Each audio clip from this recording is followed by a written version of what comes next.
الحمدللہ وحدہ والصلاة والسلام علی من لا نبی بعدہ اما بعد فاعوذ باللہ من الشیطان الرجیم بسم اللہ الرحمن الرحیم الذی خلق الموت والحیاة لیبلوکم ایکم احسن عملا عن ابی ہریرہ رضی اللہ تعالی عنہ قال قال النبی صلی اللہ علیہ وسلم الکیس من دان نفسہ وعمل لما بعد الموت رواہ الامام الہمام الاحمد فی مسندہ صدق اللہ العظیم وبلغنا رسولہ النبی الامی الکریم ونحن على ذلك لمن الشاہدین والشاکرین والحمد للہ رب العالمین۔ جس دور پہ نازاں تھی دنیا، اب ہم وہ زمانہ بھول گئے، اوروں کو جگانا یاد رہا، خود ہوش میں آنا بھول گئے۔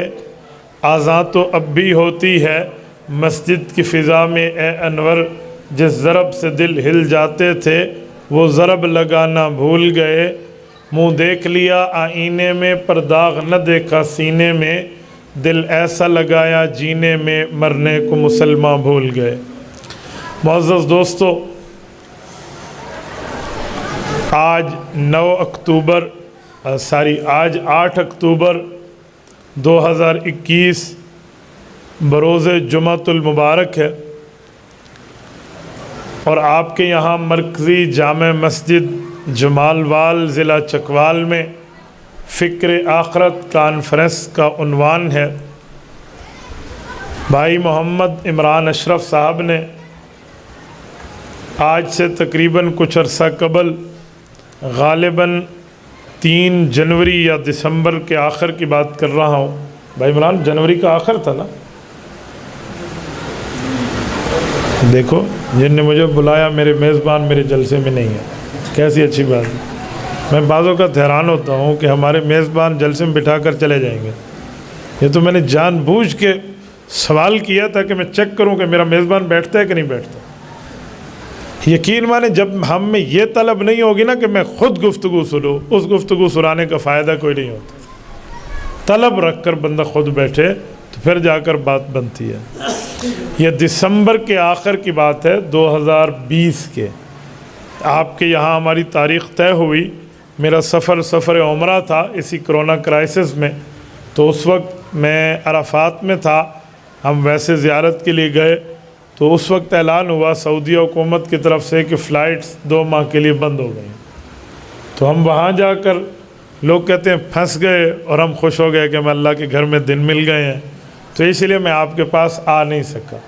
یہ میں اسی لیے بات کر رہا ہوں تاکہ آپ کو پچھلے نہ آنے کی وجہ بتا دوں۔ اور اب تاریخ طے ہوئی ہے، تو میرے شاگرد ہیں ابو ذر رحیمی، اپنے وہاں قصور میں ہیں، ان کے واسطے سے انہوں نے تاریخ لی۔ تو یقین مانے، صبح سے اس نے بار بار مجھے کہا کہ استاد جی اب واقعی جمال وال جا رہے ہیں، اب واقعی جا رہے ہیں۔ تو میں نے کہا جی ہوں قرآن چوک کے تینوں دسنا میں جا رہے ہیں، تو پھر تو میری جان چھڑ۔ میں نے کہا میں نے جانا ہے۔ کہتے جی ٹھیک ہے۔ تو یہ دونوں باتیں میں نے آپ کی خدمت میں رکھی ہے، امید ہے آپ توجہ فرمائیں گے، توجہ رکھیں گے نا۔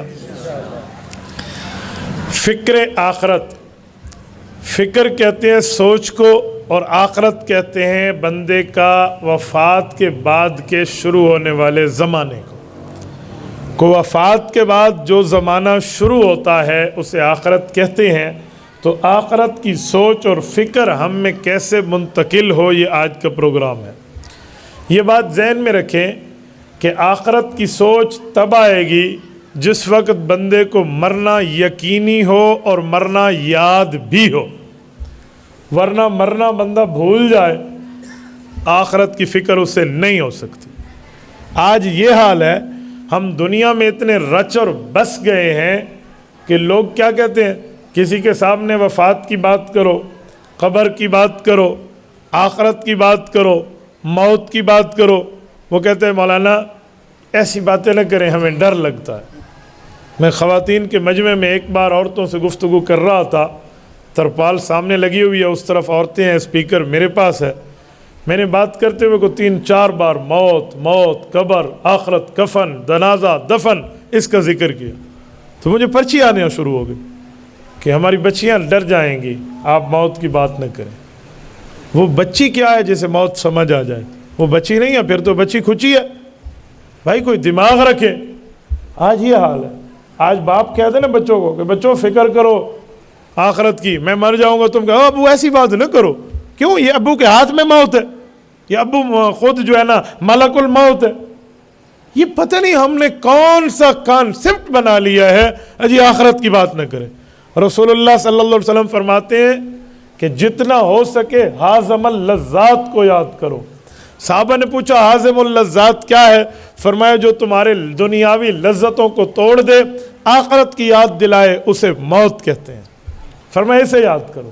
تو شریعت میں حضور ہمیں یاد کرنے کی بات کر رہے ہیں، اور موجودہ ہماری ذریت سمجھ رہی ہے جی اس کا ذکر نہ کرے، اس کو یاد نہ کرے، اس پہ ڈر لگتا ہے۔ اور خدا کے بندے ڈر لگتا ہے، مرنا نہیں ہے، موت نہیں آئے گی، اللہ سے لکھوا کے لے آئے ہو کہ بالکل قیامت تک آپ کی زندگی رہے گی۔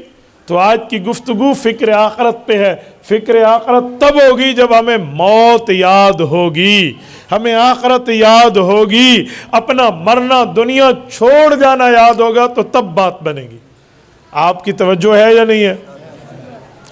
امیر المؤمنین وقت خلیفۃ المسلمین حضرت عمر رضی اللہ تعالیٰ عنہ جب حکمران وقت بنے اور حضرت عمر کے ہاتھ میں زمام خلافت آئی، تو حضرت عمر رضی اللہ عنہ نے صحابہ اور اہل بیت جو ان کے ارکان شورا تھے، ممبر آف دا پارلیمنٹ، انہیں طلب کیا، اور حضرت عمر نے ان کے سامنے ایک بات رکھی، کہا فیصلہ میں نے کرنا ہے، کہا حق ہے اور کیا حق نہیں ہے، کون ٹھیک ہے کون غلط ہے، مجھے ایک بات سمجھا دو، میں ایسا کیا کروں تاکہ وہ فیصلہ حق کر سکوں اور بے انصافی سے کام نہ لوں۔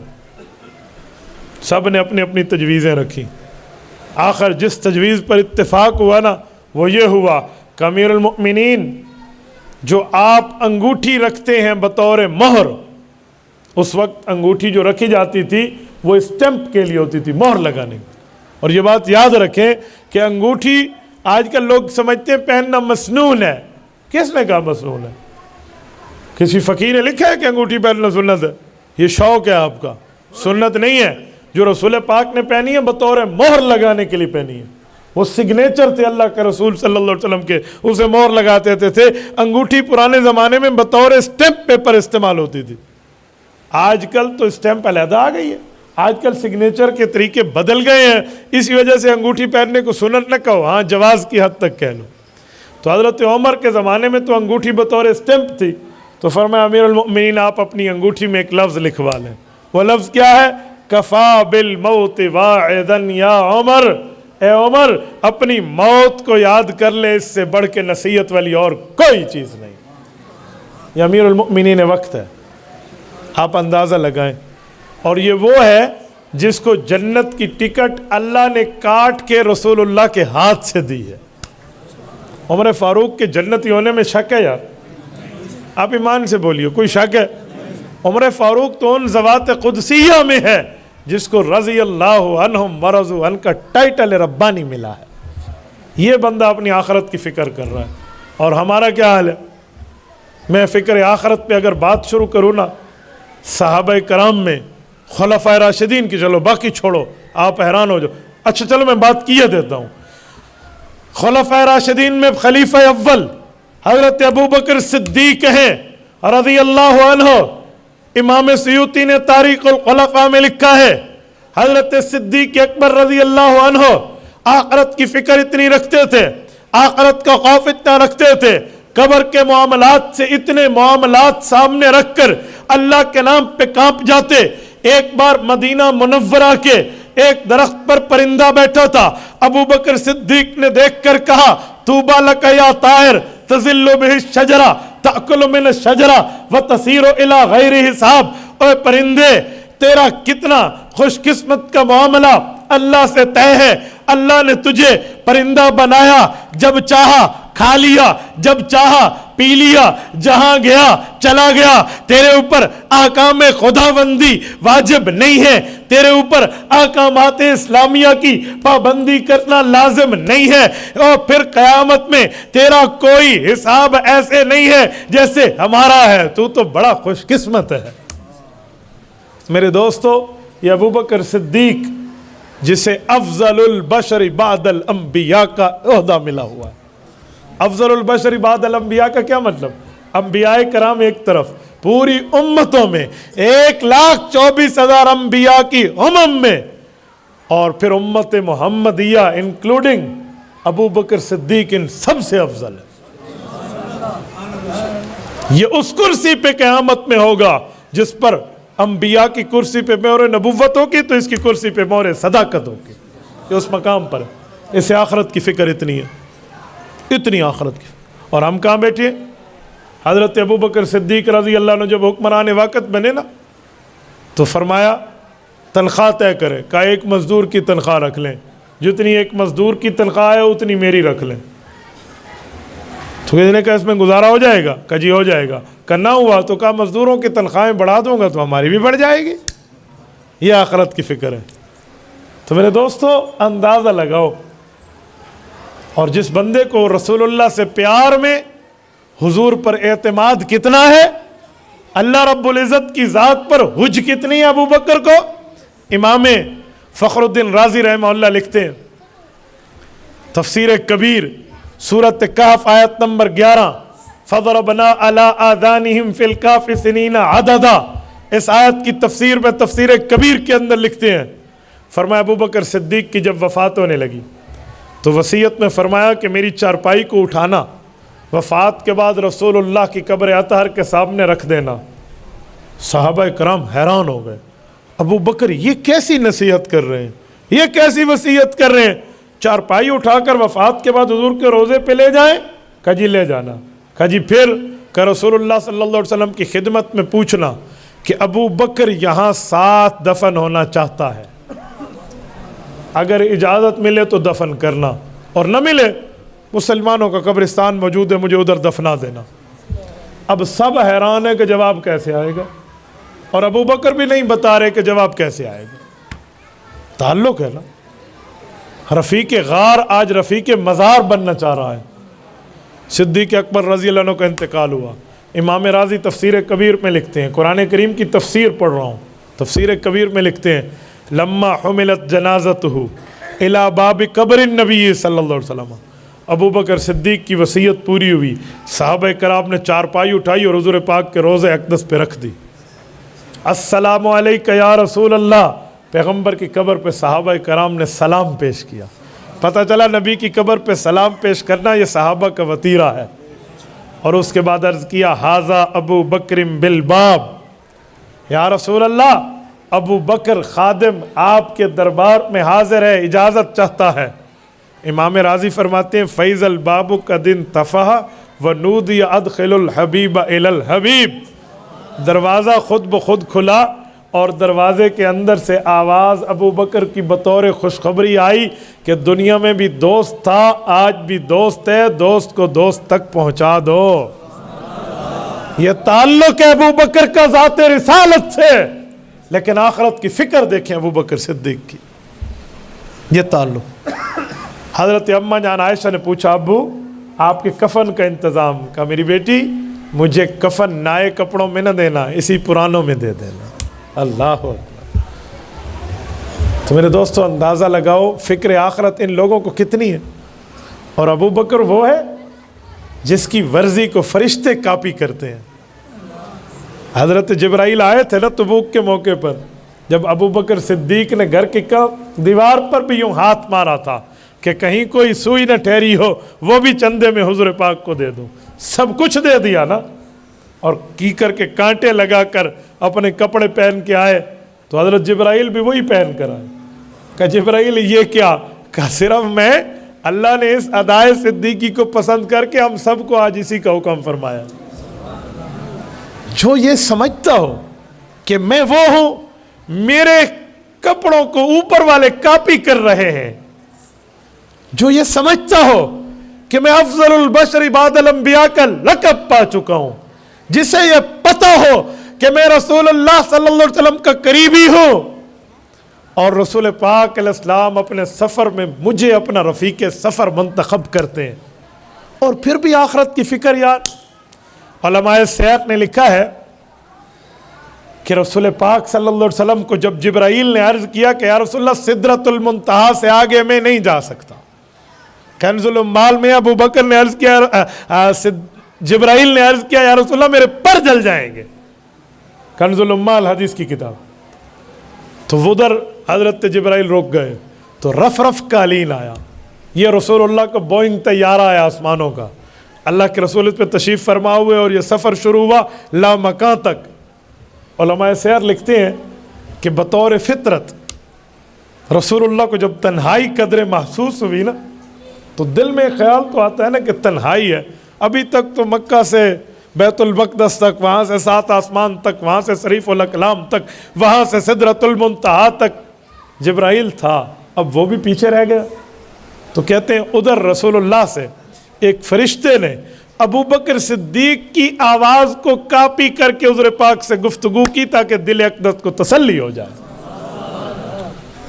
جس کے معاملے اس جگہ تک پہنچے ہوئے ہوں اور اس کی فکر آخرت یہ ہے، یہ ایک پرندے کو دیکھ کے کہتا ہے واہ تیرا تو بہت کم حساب ہوگا۔ حضرت عمر کی بات میں کر چکا ہوں، کفا بالموت واعظا یا عمر کی، کہ موت کو کیسے یاد کرتے۔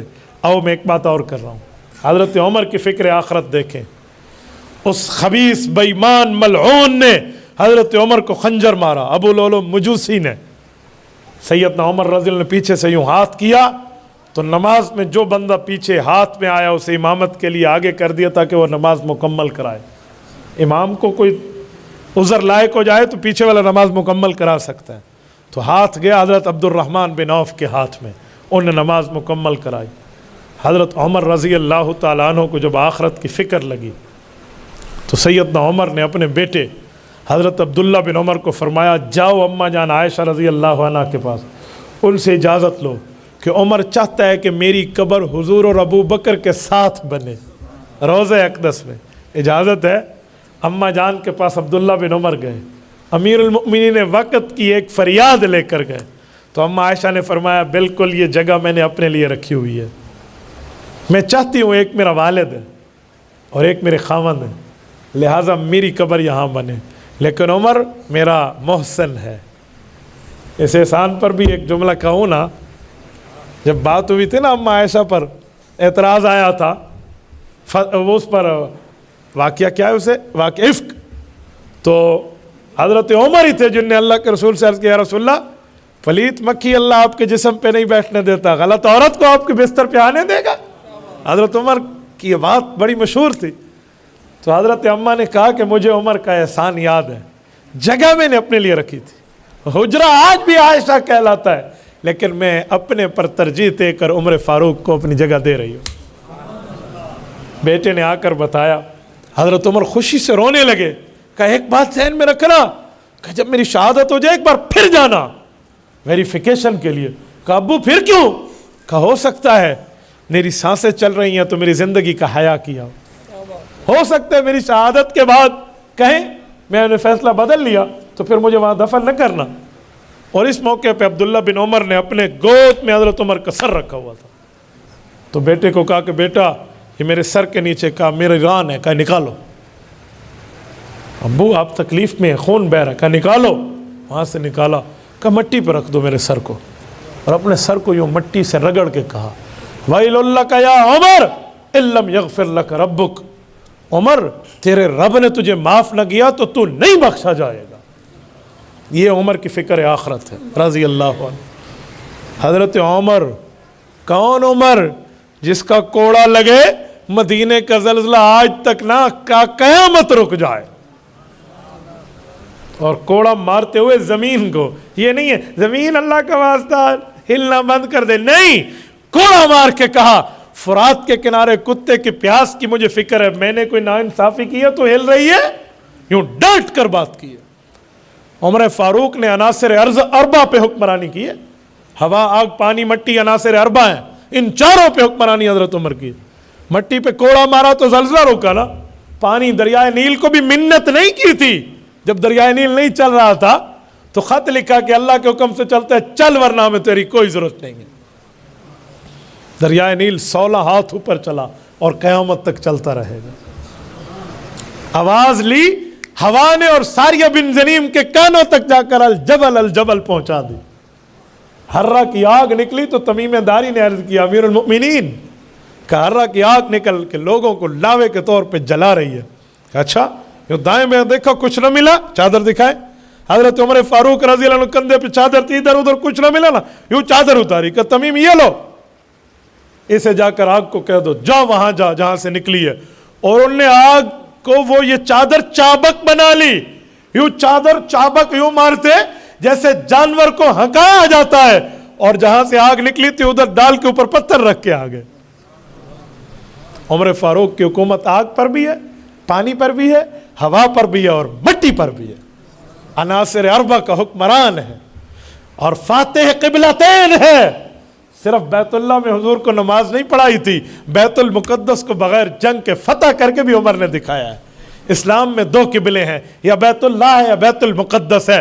پاکستان میں بیت المقدس شمالاً ہے, بیت اللہ مغرباً ہے. یہ دو قبلے آدم علیہ السلام سے لے کر قیامت تک چلے ہیں, پہلے وہ اور پھر یہ لا اختلاف الاقوال, پہلے یہ پھر وہ اور پھر یہ, دونوں اقوال ہیں. ان دونوں قبلوں کو فتح کر کے امت کی جھولی میں ڈالا ہے تو عمر فاروق نے ڈالا ہے. اس کی فکر ہے آخرت. دیکھو یہ آخرت کی فکر ہے.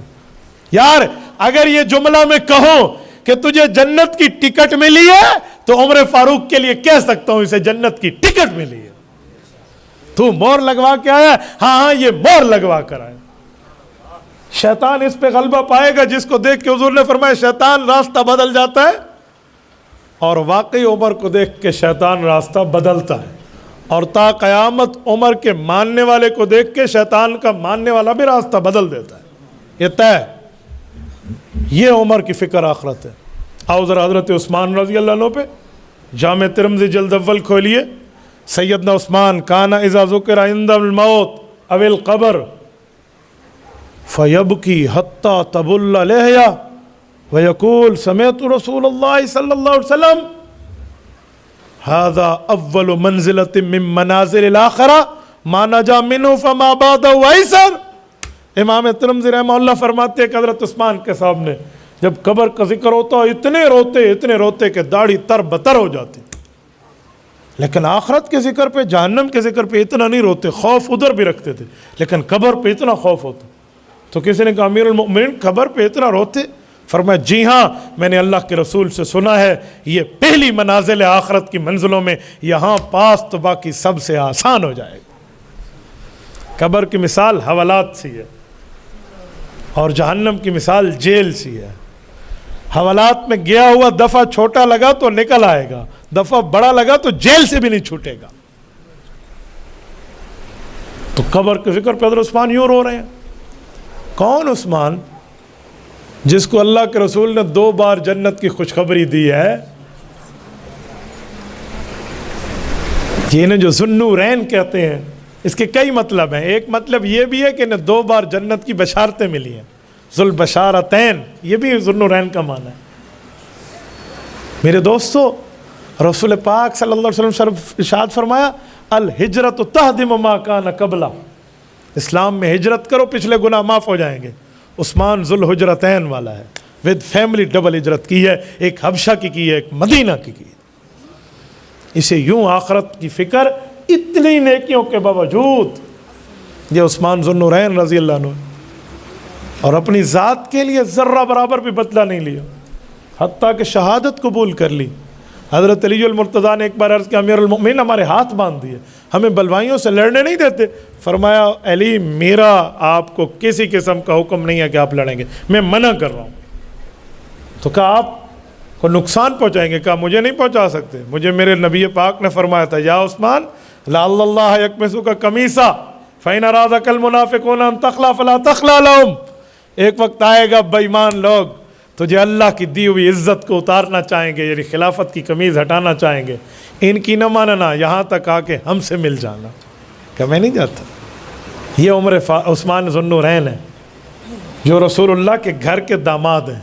اور اس دھرتی پر ایک جملہ کہہ رہا ہوں, اگر یہ اعلان ہو جائے کل قیامت کے میدان میں جہاں حضرت آدم سے لے کر قیامت تک تمام انسان موجود ہوں, تمام مرد و عورتیں موجود ہوں, کافر مسلمان موجود ہو، ہر نبی کی امت موجود ہو، اور اعلان ہو جائے ایک، اور اس اعلان کے جواب میں اکیلا شخص جو کھڑا ہوگا اس اعلان کا مستحق وہ صرف حضرت عثمان ہے۔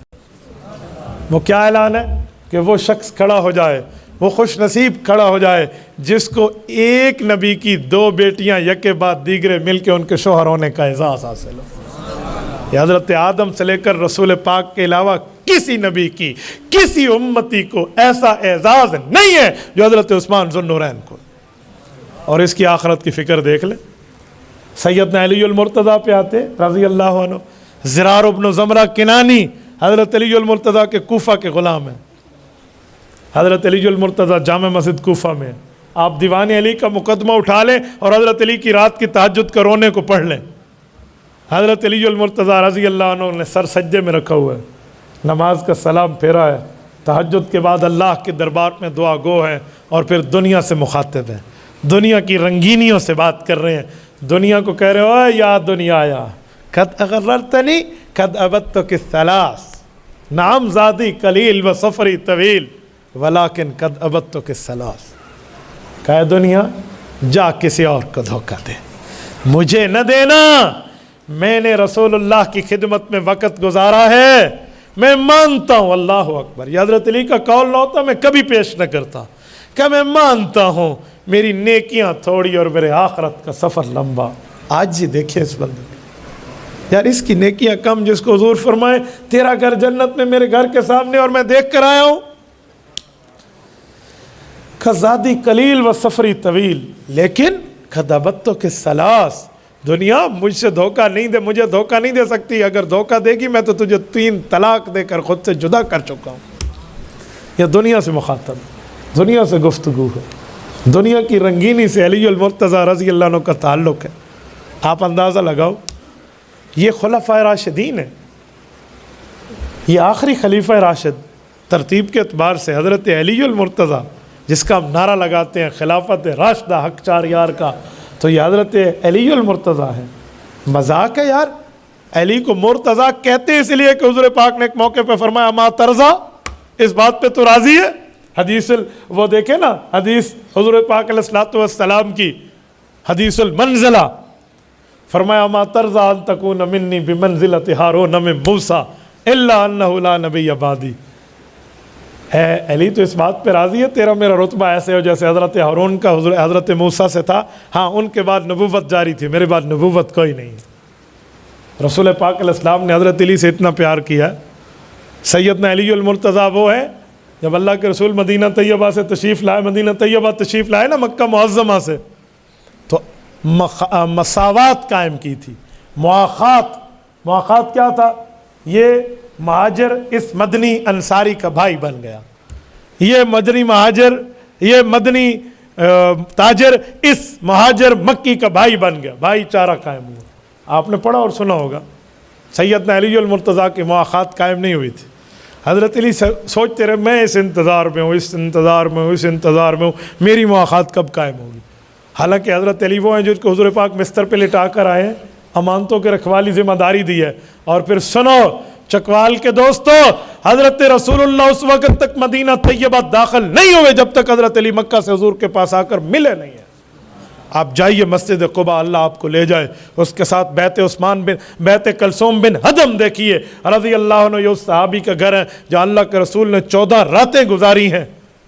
اس میں ایک مقام تضلیل ہے، مقام تضلیل کا معنی سائے والی جگہ۔ وہ سائے کی جگہ کیا تھی؟ مدینہ کے لوگ حضور پاک سے ملنے آتے تو اکثر لوگ نہ جانتے کہ رسول اللہ صلی اللہ علیہ وسلم ہمارے نبی کون ہے اور ابو بکر کون ہے، تو ابو بکر صدیق کو آ کر پہلے ہاتھ ملاتے۔ حضرت صدیق اکبر رضی اللہ عنہ نے دیکھا کہ یار یہ تو میری عزت ہے حضور کی موجودگی میں، تو ایک چادر کو یوں لیا اور رسول اللہ پہ سایہ کر دیا تاکہ پتہ چلے غلام یہ ہے، آقا یہ ہے۔ وہ مقام تضلیل ہے، سائے کی جگہ، یہ میں نے اپنی آنکھوں سے دیکھی ہے۔ آپ کے تعلقات ہو نا مقامۃ الغابہ کے ساتھ، آپ آسانی سے جا کر اندر وزٹ کر سکتے ہیں، جنگلات والے آپ کو وہاں کے لے جاتے ہیں۔ بعض اوقات میں نے آج کل سنا ہے شاید وہ اوپن بھی ہو رہی ہے، تو آپ اس جگہ کی زیارت کریں۔ اس کے ساتھ ایک کمرہ ہے جہاں 14 راتیں اللہ کے رسول نے حضرت ابو بکر کے ساتھ گزاری ہیں۔ قباء بنتی رہی، تعمیر ہوئی. حضرت علی المرتضیٰ مدینہ منورہ آئے, لوگوں کو امانتیں واپس کر کے حضور کے ساتھ ملے تو حضور نے اسی دن مدینہ طیبہ کا سفر شروع فرمایا.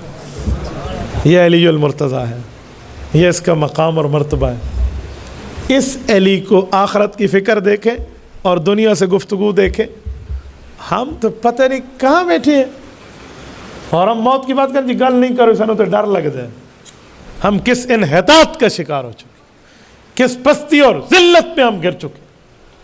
علامہ اقبال رحمہ اللہ نے یہی تو شکوہ کیا ہے نام سے کہ گوا دی وہ میراث جو اسلاف سے پائی تھی, ثریا نے زمین پر آسمان سے ہم کو دے مارا. یہی تو ہے کہ ثریا ستارے نے ہمیں نیچے پھینک ڈالے اور ہم کہاں سے کہاں پہنچ چکے. آخرت کی فکر میرے دوستو, یہ جو میں نے آیت پڑھی ہے میں اس کا ترجمہ کر دوں. سورۃ ملک پارہ نمبر 29 آیت نمبر 2 اور سورۃ ملک کی بھی آیت نمبر 2, 29ویں پارے کا پہلا صفحہ. الذی خلق الموت والحیات لیبلوکم ایکم احسن عملا. اللہ وہ ذات اقدس ہے, خلق الموت جس نے موت کو پیدا کیا, والحیا زندگی کو پیدا کیا, لیبلوکم رب تمہیں دکھانا چاہتے ہیں, ایکم تم میں کون ہے احسن عملا جس کے عمل بہت اچھے ہوں گے. تو زندگی میں تو اللہ پاک نے لوگوں کے سامنے بات ظاہر کرانی ہے کہ اعمال کس کے اچھے ہیں.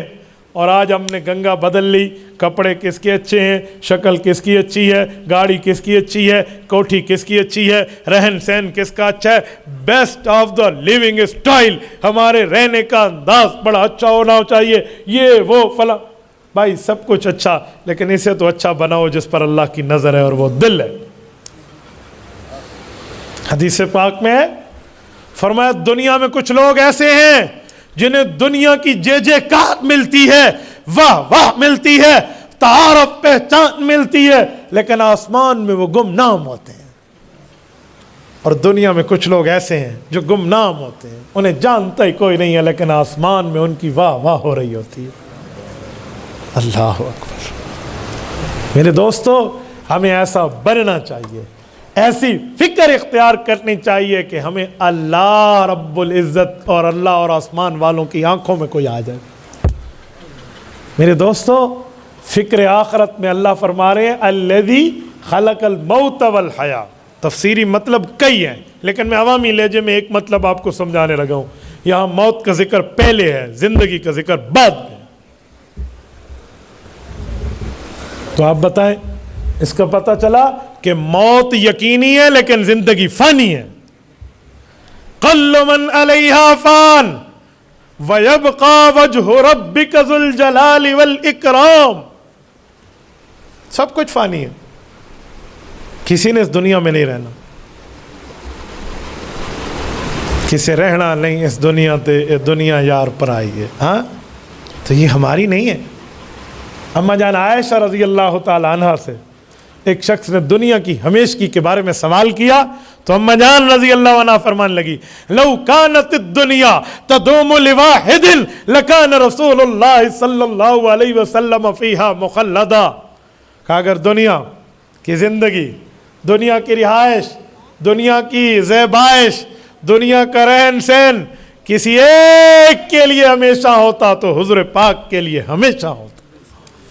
جب رسول اللہ صلی اللہ علیہ وسلم اس دنیا سے پردہ فرما گئے, جب سرور کائنات صلی اللہ علیہ وسلم اس دھرتی سے پردہ فرما گئے اور حضور پاک پردہ فرما جانے کے بعد قبر مبارک میں جنت کے باغ کے اندر آرام فرما ہے, تو جب دنیا سے حضور تشریف لے گئے باقی کس نے کوئی لکھوا کے لایا؟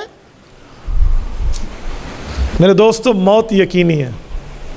میں ایک شخص کی تعزیت کرنے گیا, ایک شخص کی امی کی تعزیت کرنے, اس سے تعزیت کے لیے اس کی اماں فوت ہوئی تھی, دنیا دار آدمی تھا. ایک جملہ اس نے کہا اور مجھے اس سے سبق ملا.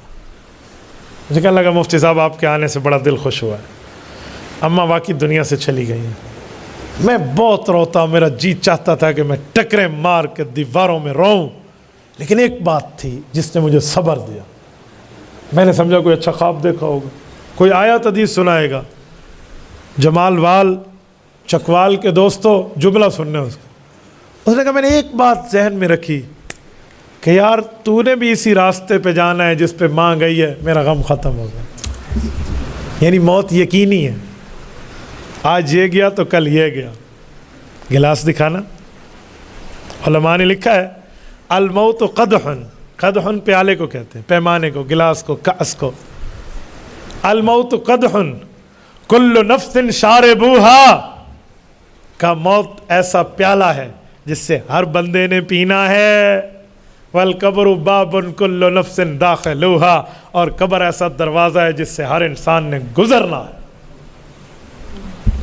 آج میں یہاں گفتگو کر رہا ہوں، راستے میں نہ پہنچ سکوں گھر، اٹھا لیا جائے بندہ اللہ کی طرف، کسی کو کیا پتہ، ہم لکھوا کر لائیں.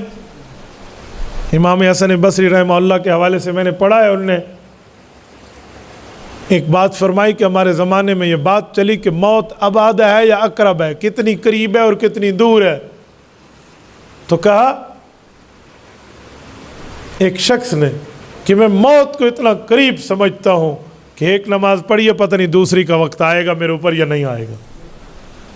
تو کہتے ہیں وہاں ایک شخص بیٹھے تھے اور انہوں نے کہا اللہ کے بندے اتنی دیر میں موت کو یاد کر رہا، میں تو سمجھتا ہوں دائیں طرف سلام پھیرا ہے، بائیں طرف پھیر پاؤں گا یا نہیں.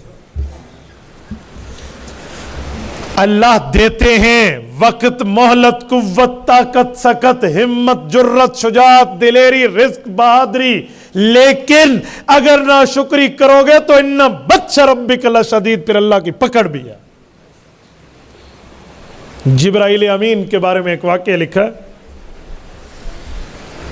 رب کریم کے دربار میں جبرائیل نہیں، اسرائیل، رب کریم کے دربار میں ایک بار بات ہوئی تو اسرائیل نے عرض کیا میرے مولا آپ نے میرے ذمے روح نکالنے کی ڈیوٹی لگائی ہوئی ہے. کہ جی ہاں، کہ میں اس کو ڈیوٹی سر انجام دے رہا ہوں. یہ باتیں فرشتوں تک پہنچی تو اسرائیل سے پوچھا گیا یہ جو ڈیوٹی ملی ہے کبھی دل بھی دکھا تھا کسی کی روح نکالتے ہوئے؟ کہا جی اللہ نے حکم دیا تھا، لیکن ایک دو بار کا معاملہ مجھے بہت اچھی طرح یاد ہے. کہ وہ کیا؟ کہ ایک بار ایک کشتی جا رہی تھی کسی دریا میں، سمندر میں تیرتی ہوئی، اعلان ہوا اللہ کے دربار سے طوفان کو اڑا دو. طوفان اٹھایا، کشتی ہچکولے کھانے لگی، آخر کشتی پاش پاش ہوئی، ٹکڑے ٹکڑے ہوئی، لوگ ڈوب گئے.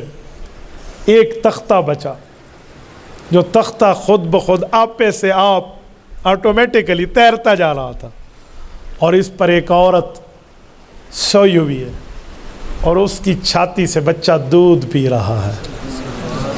رب کریم کا حکم آیا اسرائیل اس ماں کی روح نکال لے. تعمیل ارشاد، اسرائیل نے روح تو نکالی، لیکن کہا یہ ذہن میں آیا کہاں جائے گا بچہ شیرخوار؟ اسباب کی دنیا میں بظاہر تو یہ ایک ہی رکھوالی اس کی ماں ہی تھی، اور وہ بھی کوئی اپنی طاقت پہ نہیں تھی. یہ تیرتا ہوا جا رہا ہے، ایک تختہ پتہ نہیں کہاں جا کے لگے یا ڈوبے یا کیا ہو. کا ایک موقع تو یہ تھا، کا ایک موقع اور، کا ایک بادشاہ تھا شداد، اس نے 300 سال لگوایا، کہا جنت بناؤ. بڑی بڑی عمر کا تھا، جنت بادشاہ نے بنوائی.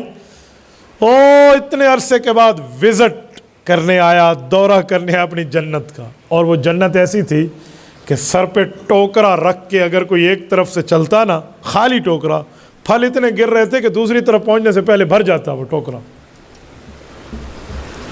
آج اس نے اللہ کے مقابلے میں جنت بنوائی. من اشد منا قوہ کا اعلان ہے کہ ہمارا مینڈیٹ بڑا مضبوط ہے، ہم سے کوئی آ کر بات تو کرے. تو یہ کہتا تھا کرسی میری بڑی مضبوط ہے، خدائی طاقت اور اتھارٹی کو چیلنج کیا ہوا تھا اس نے. تو کہا جب یہ جنت اپنی کا وزٹ کرنے آیا تو اللہ کا اعلان تھا کہ اسرائیل یہ ایک پاؤں اندر رکھے، اس کو دوسرا اندر نہ رکھنے دینا، اس کی روح نکال لو. کہ اللہ کا حکم، میں نے نکال لی، لیکن ایک بات دل میں تو تھی نا کہ منکر ضرور ہے، بے ایمان ضرور ہے، کافر ضرور ہے، دشمن خدا ضرور ہے, آج تک زندہ تھا, ایک دفعہ دیکھ تو لیتا پھر مار لیتے. ایک بات یہ بات کہتے ہیں ہوئی تو اسرائیل کو اللہ رب العزت کی طرف سے پیغام آیا کہ اللہ کے ہر کام میں حکمتیں ہیں. اسرائیل, یہ شداد وہی ماں کا بچہ تھا جو تختے پر ماں تیرتی ہوئی جا رہی تھی. اسے کیسے میں نے اٹھوایا, اسے کیسے میں نے رکھوالی کرائی, اس کے ساتھ کیسے کیسے معاملات میں نعمتوں سے متلذذ کیا, اور اس نے میری نعمتوں کا یہ کفران نعمت کیا کہ آج میرے مقابلے میں میری اتھارٹی کو چیلنج کر رہا. بھول گئے ہم اپنا بچپنا, بھول گئے اپنے لڑکپن کی باتیں, بھول گئی ہیں اپنی ہمیں باتیں وہ جو ہم بچپن میں اغو بغو کر کے ماں باپ سے باتیں کیا کرتے تھے, اور آج تھوڑی طاقت تو نہیں ملی, کوئی سلطنت کی چسی تو نہیں پڑی, کوئی تھوڑی بہت پاور میں تو نہیں آئے, اور خدائی زبان بولنے لگ گئے ہیں. بھائی ہماری فکر آخرت کھو گئی ہے, ہمیں فکر آخرت کر لینی چاہیے. آخرت کو یاد کرتے تو یہ نہ ہوتا, ہم آخرت کو بھلا بیٹھے. تو میرے دوستو, میں نے بات صرف یہی بات سمجھانے کے لیے چلائی تھی کہ ہمیں آخرت کی فکر لینی چاہیے. تو میں آیت کا ترجمہ کر رہا تھا, الذی خلق الموت, رب نے موت کو پیدا کیا, والحیات, زندگی کو پیدا کیا, لیبلوکم, رب ظاہر کرنا چاہ رہے ہیں, ایکم احسن عملا, کہ تم میں بہترین عمل کر کے کون لاتا ہے. حسن عمل, کثرت عمل نہیں, حسن عمل, عمل ہو اور اچھا ہو, ریاکاری سے پاک ہو. اور جو حدیث پاک میں نے خطبہ میں پڑھی, الکیس من دان نفس و عمل لما بعد الموت, عقل مند آدمی وہ ہے جس نے اپنے نفس کو پہچان لیا, وعمل لما بعد الموت, اور اعمال وہ کیے جس سے اسے موت کے بعد فائدہ ہوگا.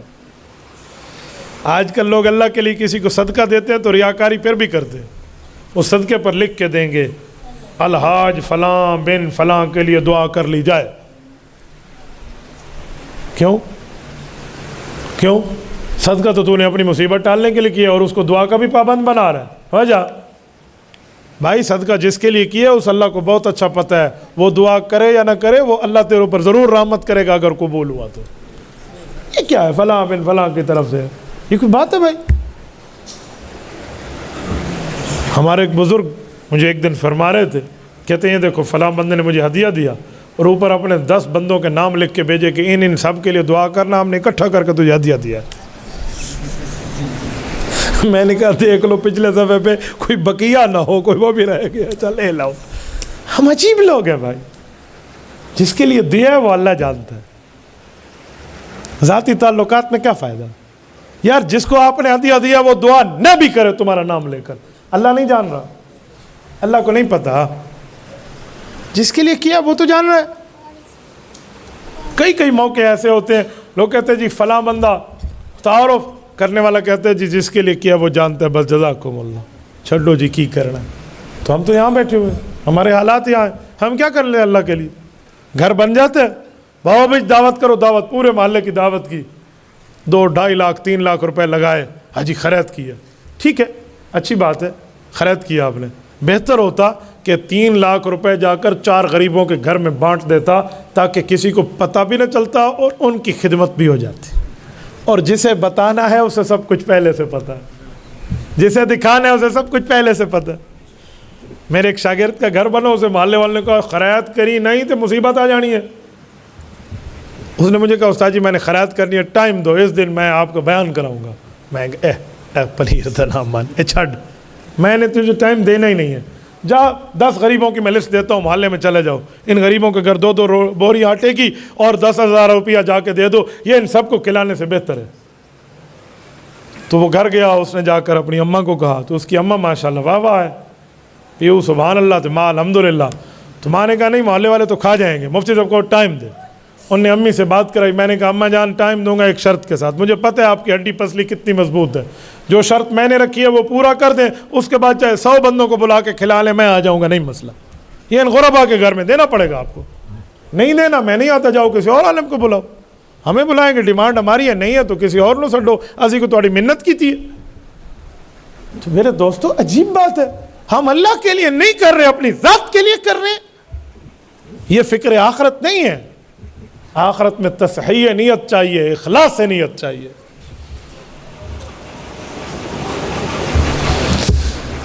اور میں ایک بات سمجھانے کے لیے کہتا ہوں کہ اللہ کی طرف متوجہ ہو جاؤ, موت کا وقت مقرر نہیں ہے. امام زین العابدین رحمہ اللہ, غازی, میدان کربلا کے غازی, اور آج جتنے سادات ہیں اس دھرتی پہ ان کے ابا اکیلے بچے ہیں میدان کربلا کے. امام زین العابدین عید نماز پڑھا کر نکلے, ایک چھوٹا بچہ رو رہا ہے, اٹھایا سینے سے لگایا, کہا بیٹا مجھے لگتا ہے تو اسی لیے رو رہا ہے کہ سامنے بچوں کی ٹیم کھیل رہی ہے, وہ تجھے اپنے ساتھ کھیلنے نہیں دیتے.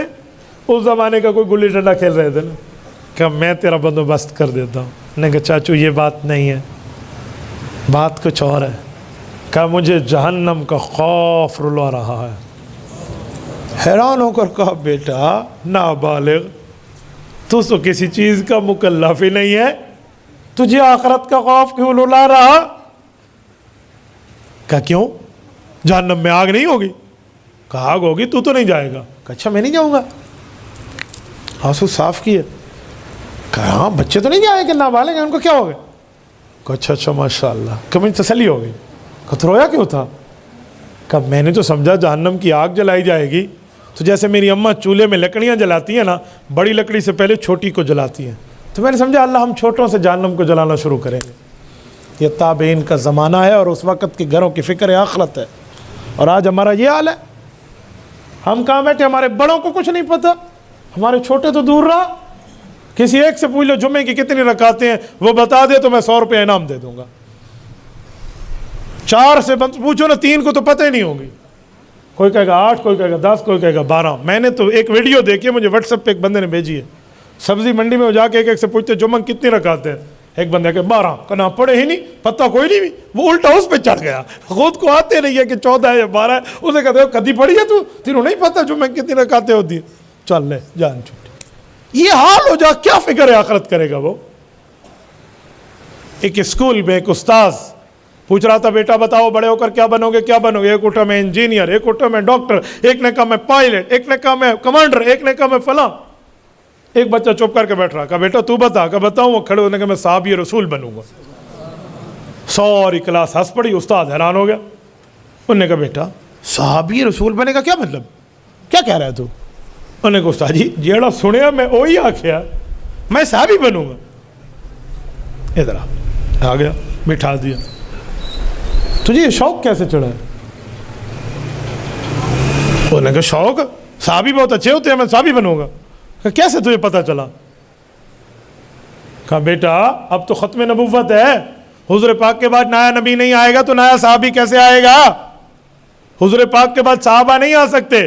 حضور پاک آئے, نبوت ختم, حضور گئے, صحابیت بننا ختم. اب نیا صحابی نہیں بن سکتا. اب جو نیا صحابی بنے گا تو نبی چاہیے, نبی تو آئیں گے نہیں اب نئے, اب صحابی کیسے بنیں گے؟ لہذا اب صحابی کوئی نہیں بن سکتا, جتنے تھے. انہوں نے کہا اچھا استاد جی اتنی تفصیل مجھے نہیں پتا. تو اس نے کہا پھر تو نے کہا کیوں ہے؟ کہا میں نے تو اس لیے کہا ہے, میری امی اور ابو گھر میں رات کو سوتے وقت فضائل اعمال کھول لیتے ہیں اور ہمیں صحابہ کرام کے واقعات سناتے ہیں, تو ہم بڑے خوش ہوتے ہیں کہ صحابی ایسے تھے, صحابی ایسے تھے, صحابی ایسے تھے. تو ہم صحابہ کے واقعہ سنتے ہیں تو میرے دل میں میں بھی بڑا ہو کر صحابی بنوں گا. اگر ماں باپ کی تربیت پازیٹیو ہو تو نتیجہ یہ نکلتا ہے. اور ماں باپ کی تربیت ہو کہ پتر او ذرا سرچ کرنا, وہ کیڑا گانا سی انڈیا دا ذرا وہ سنیے نا, ہاں کم پورا ہے, پھر رانجے پیدا ہونے تھوڑے کو. پھر آپ کہیں گے مولوی صاحب کوئی وظیفہ دسو, کوئی صلوات پڑھو, کوئی دم پھیرو, کوئی سر تے ہاتھ اس دے رکھو, پیو ماں دا آکھا نہیں مندا. تے نہیں مننا اس نے, آپ نے دودھ پلاتے وقت اسے گانے سن کے دودھ پلائے, آپ نے تربیت کرتے وقت اس کو فلمیں دکھا کے تربیت کی, گھر میں اینٹین لگا کر آپ نے ٹی وی اور کیبل پہ اسے جا کر گمراہ کیا, اس کو انڈیا کے سٹاروں کے نام یاد کرائے اور اسے یہود اور نصارہ کی تنظیم و ترتیب پر ان کے واقعات سنائے, بتائے, سمجھائے, ذہن میں رٹوائے. اب وہ تیری عزت کرے, تو سنا اس کو واقعات ابو بکر کے, کیا سنے گا وہ تیری؟ میں نے تجربہ کیا ہے, میٹرک لیول تک بات کر رہا ہوں میں, بعض اوقات اسکول لیول میں بھی لیکچرز کے لیے جاتا ہوں. اور مدارس میں بھی جاتا ہوں. میں نے میٹرک لیول تک کی بات جتنی آبزرو کیا ہے, کسی اسٹوڈنٹ کسی طالب علم کھڑا کر کے پوچھو بیٹا عشرہ مبشرہ کیا ہے, پہلے تو اسے یہی نہیں پتا کہ عشرہ مبشرہ کا معنی کیا ہے. عشرہ کا معنی بتا دے گا تو چلو مبشرہ چھوڑ دو. عشرہ تو ویسے پتہ نہیں, تبلیغ میں عشرے کے لیے ابا گیا تو 10 دن یاد ہو گیا, ٹھیک ہے. مبشرہ کا پھر بھی نہیں پتا کسی چھوئے دنا. مبشرہ وہ صحابی جنہیں اکٹھے 10 صحابہ کو ایک وقت میں جنت کی خوشخبری ملی. اچھا کون ہے پھر, نام بھی نہیں آئیں گے. ابو بکر, عمر, عثمان, علی, طلحہ, زبیر, سعد, سعید, عبد الرحمن, ابو عبیدہ بن جراح, پتہ ہی نہیں ہے رضی اللہ عنہ کہ عشرہ مبشرہ کون ہے. اور کسی دنیا کی کرکٹ کی ٹیم پہ انگلی رکھو, 11 کھلاڑی ہوتے ہیں, یہ 12ویں کا نام بھی ساتھ سنا دیں گے. چلو ایسے تو یہ تربیت کس کی. اب مولوی صاحب کو دام رکھ دو, دام جڑا تسی یک دام رکھے وہ کتے گیا. دم اور یک دم میں بڑا فرق ہے. آپ نے تو اسے یک دم کر کے مکمل ٹی ویاں لگوا کے رکھوا دی. میں ناراض نہ ہونا, آپ نے فکر آخرت رکھی ہے تو میں بھی فکر آخرت پوری سناؤں گا. یہ جو گھروں میں ٹی ویوں کی نحوستیں, یہ خباستیں موجود ہیں, یہ کیبل اور فلم سٹوریاں جو آپ انہیں پکچرز دکھا رہے ہیں, آپ کی اولاد آپ کا کہنا نہیں مانے گے, پھر کل رونا نہیں, تویز دے ہوتے اے کرو تے آؤ کرو, یہ نہیں ہے. کیا اولاد کو آپ, تربیت ماں باپ کی ذمہ داری ہے. میں اپنے بچے کے ساتھ جا رہا ہوں, ایک گھر میں گانا بج رہا ہے, گانا چلا ہوا ہے, ڈھول ڈھمک کے چل میرا پوتر ساری. میرا بچہ 2 بار متوجہ ہوا, تیسری بار تو میرے دل پہ چوٹ لگی کہ اسے کیا بتاؤ. میں نے کہا بیٹا جلدی چلو, یہ گندے لوگ ہوتے ہیں جو گانا بجاتے ہیں. ٹھیک, وہ دن یہ دن کہیں سے گزرتے ہوئے گانا سن لے, کہتے ہیں یہ گندے لوگ ہیں نا. مائنڈ سیٹ بن گیا کہ گندا کام ہے گانا بجانا. اب میں کہہ دوں, کوئی کہے گا مولوی دکیانوس ہے, ہم ٹی وی گھر سے نکالیں, ہماری تعلیم ہماری ترقی. میرے گھر میں ٹی وی نہیں آئی, میرے والد نے نہیں رکھی, میرے دادا نے نہیں رکھی, ہمارے خاندان میں ٹی وی نہیں ہے. الحمدللہ ثم الحمدللہ, میری 7 ہمشیرہ اور 65 بھانجیاں بھانجے ہیں, یہ گھر ٹی ویوں سے پاک ہے. ہم بھائیوں کی اولادیں ہیں, گھر ہمارے ٹی ویوں سے پاک ہیں. آؤ ہماری دنیاوی ترقی پہ 2 ہاتھ کر کے کوئی اٹھ کے مجھ سے اپنی معلومات ذرا شیئر کر لے. یہ ٹی وی پر معلومات ٹھہری ہے, یہ ایران توران کی باتیں سننے پر معلومات ٹھہری ہے. اللہ کا قرآن ہوتا ہے. آپ نے مجھے کرسی لگا کر یہاں بٹھایا, یہ کیمراز لگا کر میری گفتگو آپ ریکارڈ کر رہے ہیں. میں وڈی ماں دا پترا, میرے منہ تے پیپٹ باندھن, کیوں بلایا آپ نے مجھے؟ ٹی وی دیکھنے کی وجہ سے یا دینداری کی وجہ سے؟ تو کیوں اولاد کو دیندار نہیں بناتے؟ دونوں وہ تعلیم اپنی اولاد کو جو مفتی عبدالواحد قریشی کے ماں باپ نے اسے دلائی ہے, پھر تمہیں بھی دنیا میں بھی سلامی ہوگی, آخرت میں بھی سلامی ہوگی. آج ہم کچھ نہیں ہے, سب کچھ ہے تو اپنے ماں باپ کی دعائیں. میری اماں رات کو سوتے وقت, ابھی پریپ چھوڑو KG1 کلاس جسے کچی کہتے ہو, پڑھنے بات میں گیا تھا. سورت یاسین, سورت الرحمن, سورت سجدہ, سورت ملک, یہ صورتیں مجھے حفظ تھی, حالانکہ دیکھ کے نہیں آتی تھی. اماں رات کو سوتے ہوئے پڑھاتی تھی. اور اماں جان مجھے حضرت موسیٰ علیہ السلام اور فرعون کا واقعہ, نمرود و حضرت ابراہیم کا واقعہ, شیطان اور حضرت آدم علیہ السلام کے واقعہ, فرعون اور حضرت موسیٰ علیہ السلام کا قصہ, ابو جہل اور رسول اللہ کے واقعات سنا سنا کے حفظ کرا دیے تھے. آج بھی کبھی کوئی تفسیر اٹھاؤں نا تو مجھے اماں کو سنایا ہوا یاد ہوتے اور وہی پڑھ لیتا ہوں. آپ کہتے ہیں کچھ نہیں ہوتا. میں اپنی ماں کا پہلا بیٹا بھی نہیں ہوں, جو باقی اولاد نہیں تھی اس سے فارغ تھی, ایک کے ذہن سازی کرتی تھی. میں 12ویں نمبر پہ اپنی ماں باپ کی آخری اولاد ہوں. ہم 5 بھائی اور 7 بہنیں, ہمارے 2 بھائی فوت ہو گئے اور اب 2 ہمشیرہ بھی دنیا سے رخصت ہوئی ہیں. اللہ ان کی قبروں پہ کروڑوں اور رحمتیں نازل فرمائے. مجھے بتائیں پھر فائدہ. میرے والد صاحب صبح مجھے کہتے تھے کون سا بسکٹ کھانا ہے ناشتے میں, فلاں کھانا ہے. اس زمانے میں ایک بسکٹ ہوتا تھا اور اس میں چینی پتہ نہیں ایسے کو پڑی ہوتی, اب مجھے اس کا نام یاد میں نہیں آتا. ہم ببو ببو کہہ کے اس بسکٹ کو کہتے تھے. تو ابو جی کہتے تھے وہی بسکٹ لے کر دینا ہے, لیکن یہ بتا کون سی صورت سنائے گا. وہ صورت مجھے یاد ہو جاتی, اس کی وجہ سے بسکٹ مل جاتا. مجھے صورت سے لینا دینا کوئی نہیں تھا, مجھے اس بسکٹ کی پیکٹ سے لینا دینا تھا, یہ تو ملنا ہے نا. تو آج ہم پڑھیں گے تو ان کی قبر ٹھنڈی ہوگی. مجھے ایسے ایسے بزرگ ملے جو بتاتے ہیں کہ تیرے والد محترم جب کبھی دعا کے لیے ہم کہتے ہیں نا تو ان کو دعائیں دیتے, وہ کہتے دعا کرو اللہ رب العزت ان پر کرم کر دے. ہمارے ماں باپ کے سینے میں بھی دل تھا. میرے ابا جان نے جب بھی مجھے انگلی پکڑ کے ساتھ چلایا نا, ایک بار تو میں نے امی کو شکایت لگائی. ابا سے کوئی پوچھا یہ آپ کے بچے ہیں؟ ابا جی کیا کہتے, ہاں اللہ کا مال ہے، اللہ رسول کا بنے تو رب زندگی دے ورنہ اس کی مجھے کوئی ضرورت نہیں ہے. یہ میرے لیے کہتے بچپنے میں چھوٹی عمر میں. تو میں نے امی کو جا کر کہا امی جی یہ ابو جی میری بےزتی کے لیے مجھے ساتھ لے جاتے ہیں. کوئی پوچھتے تو ادا پوترے ابا جی ادن اللہ رسول دا تھیوے تجیوے نہیں تھی کوئی لوڑ کوئی نہیں. تو مجھے کیا کہتے ہیں؟ تو امی ہنس کے ٹال دیتی کہ بچہ ہے آپ ایسے کہتے کہ نہیں اللہ رسول کا ہوگا. تو یہ میرا والد مجھے کہتا، میرے ابا جی کی بات. اور آج مجھے خیال آتا ہے کہ وہ صحیح کہتا تھا، صحیح کہتا تھا. اللہ نہ کرے آج میں داڑھی کٹوا کے سر سے ٹوپی اتار لوں تو اسی کھلے مار کے مینوں اتھو بھاونا ہے. تو اللہ رسول دا تھیوے تا جیوے نا، اللہ رسول کا بنے گا تو زندگی ہے ورنہ سیٹے گا تو کیا زندگی. تو یہ دعا ہوتی تھی اصل میں اس کی. بچپن میں فقیر سامنے آتے ابو جی کہتے جاؤ اس فقیر کو پیسے دے دے، اور میرے ذہن میں ہوتا میری بےزتی ہو رہی ہے. فقیر میل کچیلا پسینے والا گندے کپڑے بو آ رہی ہے اس سے، اس کو جا کر میں پیسے دوں، دینا تھا خود دے دیتے. آج سمجھ آتی ہے کہ وہ میری عادت ڈالنا چاہتے تھے کہ غربا کو دیا کروں. یہ ماں باپ کی تربیت ہے، اور تربیت ہم اپنی اولاد کی کرتے ہیں.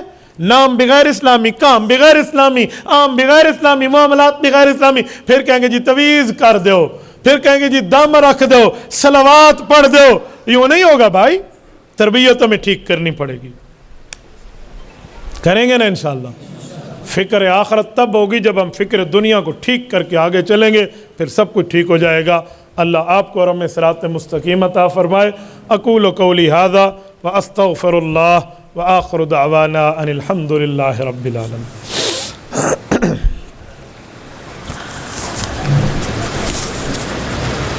تو پورے خط لکھ کے آپ نے بھیجے. حضرت السلام علیکم. ابو ہریرہ رضی اللہ عنہ سے روایت ہے، فرمایا نبی پاک صلی اللہ علیہ وسلم نے جس شخص نے نماز پڑھی اور نہ پڑھی اس میں سورۃ فاتحہ تو اس کی نماز ناقص ہے، ناقص ہے، ہرگز تمام نہیں ہے. ابو صاحب رضی اللہ عنہ کہتے ہیں کہ حضرت ابو ہریرہ رضی اللہ عنہ کبھی بھی امام کے پیچھے ہوتے تو میرا بازو پکڑ کے کہا پڑھ لے اپنے دل میں، اس کے بغیر نماز نہیں ہوتی. شکریہ. تو ٹھیک ہے نا حدیث، سورۃ فاتحہ دل میں پڑھو لکھا ہوا ہے نا. تو دل میں پڑھنا کیسے کہتے ہیں؟ اور دل میں پڑھنا اور زبان میں پڑھنے میں فرق ہے. مقتدی دل میں پڑھے گا، امام زبان سے پڑھے گا. دل میں زبان نہیں ہوتی، دل میں پڑھنے کا معنی ہوتا ہے سوچو. اس کا مطلب ہے سورۃ فاتحہ کے مضامین اپنے دماغ میں گھماؤ. میں کہتا ہوں نا ابھی یہاں آپ بیٹھے تھے نا تو میں نے دل میں کہا، اس کا کیا معنی ہے؟ دل دے اندر کوئی زبان ہے بھئی؟ دل میں کہا کہ میں نے دل میں سوچا، انی آرا. تو حضرت ابو ہریرہ فرماتے اقرا بہا فی نفسک، دل میں پڑھ لے. یعنی سوچ سورۃ فاتحہ کا مطلب کیا ہے؟ آخرت ہے، قبر ہے، مدد ہے اور اللہ رب العزت کی استعانت ہے. یہ ہے، یہ نہیں ہے کہ مقتدی سورۃ فاتحہ پڑھے گا. کوئی مقتدی کی بات نہیں ہے، بلکہ قرآن کریم سورۃ نمبر 7 سورۃ اعراف آیت نمبر 204 رب کائنات نے فرمایا وَإِذَا قُرِئَ الْقُرْآنُ فَاسْتَمِعُوا لَهُ وَأَنصِتُوا لَعَلَّكُمْ تُرْحَمُونَ. جب قرآن پڑھا جائے تو خاموش ہو جاؤ. ایک بندے نے اس دن مجھ سے کہا کہ مولانا جب امام چپ ہو تو پھر ہم پڑھ سکتے ہیں. میں نے کہا امام کب چپ ہوتا ہے؟ کہتے ہیں ظہر میں اور عصر میں. میں نے کہا چپ ہوتا ہے یا نہیں پڑھتا؟ چپ. میں نے کہا تجھے کس نے کہا چپ ہوتا ہے؟ سادے بندے امام آہستہ پڑھتا ہے، چپ نہیں ہوتا. وہ چپ ہو گیا تو تیری ہونی ہے، وہ چپ ہو گیا تیری نماز ہوگی. چپ نہیں ہے، وہ آہستہ پڑھتا ہے، یا اونچا پڑھتا ہے یا آہستہ پڑھتا. ہاں آہستہ پڑھتا ہے. میں نے کہا آہستہ پڑھے پھر بھی نہیں پڑھنا، کیونکہ قرآن کریم نے حکم دیا ہے کہ جب فَاسْتَمِعُوا لَهُ، امام پڑھ رہا ہے یعنی تم تک آواز آ رہی ہے تو غور سے سنو. اور جس وقت امام آہستہ ہے وَأَنصِتُوا، زبان کو پھر بھی بند رکھو. تو 2 قسم کی نمازیں اور 2 قسم کا حکم ہے. تو اس لیے امام کے پیچھے نہیں پڑھنی. اللہ کے رسول کا فرمان ہے. یہ حدیث آپ کو نظر آ گئی جس پہ موقف ہمارا ہے، اور وہ حدیث آپ کو نہیں تھی کہ شرح المعانی الاثار کی صحیح مسلم کی صحیح حدیث. اللہ کے رسول نے فرمایا وَإِذَا قَرَأَ فَأَنصِتُوا، امام پڑھے تو مقتدی چپ کر جائے. یہ کیوں فرمایا؟ امام قرآن پڑھے تو مقتدی چپ کر جائے. تو آپ کہیں گے سورۃ فاتحہ تو دعا ہے. بابا سورۃ فاتحہ دعا بھی ہے، سورۃ فاتحہ قرآن بھی ہے. سورۃ فاتحہ اگر قرآن نہیں ہے، اگر نعوذ باللہ سورۃ فاتحہ نکال دیں پیچھے 113 صورتیں بنتی ہیں، اور امت کا اجماع ہے کہ قرآن کی صورتیں 114 ہیں. تو آدھے مسئلے لوگوں نے یاد رکھے ہیں.